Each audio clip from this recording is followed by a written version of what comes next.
Daniel chapter 5 verses 18 through 24. O you king, the most high God gave Nebuchadnezzar your father a kingdom and majesty and glory and honor.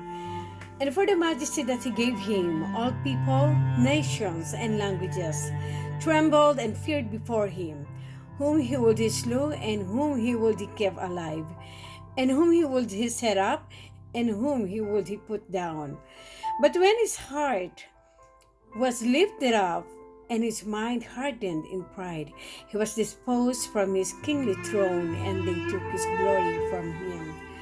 And he was driven from the sons of men, and his heart was made like the beast, and his dwelling was with wild asses. They fed him with grass like oxen,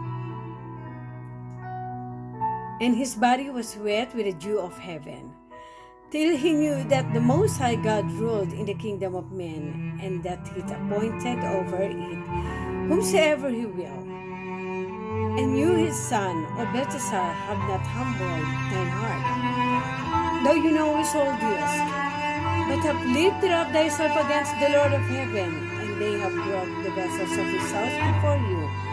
And you and your lords, your wives and your concubines, have drunk wine with them, and you have praised the gods of silver and gold, of brass, iron, wood, and stone, which see not, nor hear, nor know. And the God in whose hand your breath is, and whose are all your ways, have you not glorified? Then was the part of the handset from him, and this writing was written.